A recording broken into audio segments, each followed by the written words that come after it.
Ang Salatul Jumu'ah o sala o dasal sa araw ng Biyernes.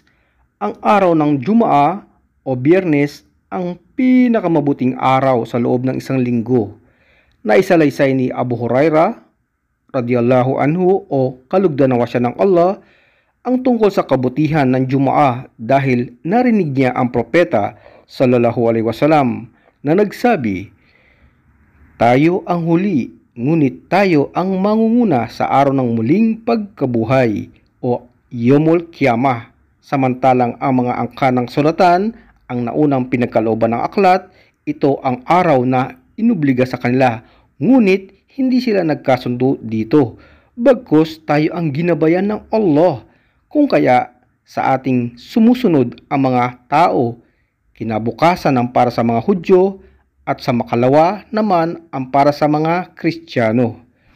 Ito po ay mababasa sa reference ng Bukhari at Muslim. At ang kasunod, sa araw ng Biyernes, isinasagawa ang Salatul Jumu'ah bilang kapalit ng Salatul Duhur para sa mga nagdarasal na sama-sama o jamaah, at dapat dumalo ang lahat ng lalaking Muslim sa Salatul Jumu'ah dahil sa kahalagahan nito.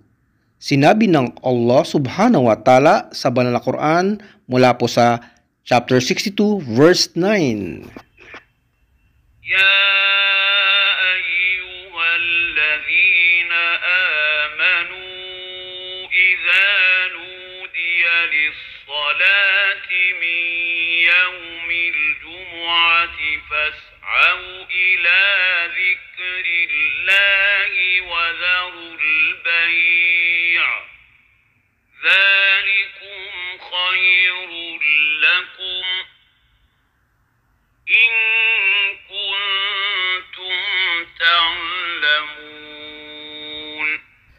Ang pagkakasalin po sa wikang Tagalog, o kayong mga naniniwala sa Allah at sumusunod sa kanyang sugo, kapag nanawagan ang tagapagtawag ng salah o pagdarasal sa araw ng Jumu'ah o Biyernes sa makatuwid, ay magsitungo kayo sa khutbah o ito yung sermon bilang pakikinig sa pagpapayo at sa pagsasagawa ng papuri sa pag-aalala sa Allah, at pansamantalang iwanan ninyo muna ang pakipagkalakalan at gayon din ang pamimili at ang lahat ng anumang makakaabala sa inyo, at itong ipinag-uutos sa inyo ay mas higit na nakabubuti para sa inyo, dahil naririto ang kapatawaran ng mga kasalanan at gantimpala ng Allah sa inyo kung batid ninyo.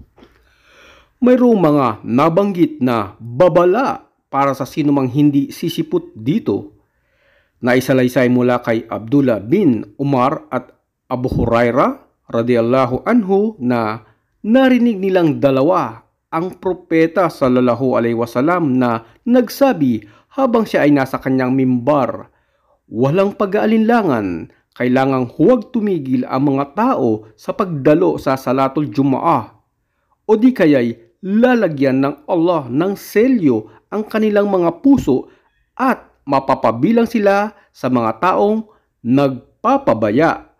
Ang reference po ito ay mababasa sa Sahih Muslim.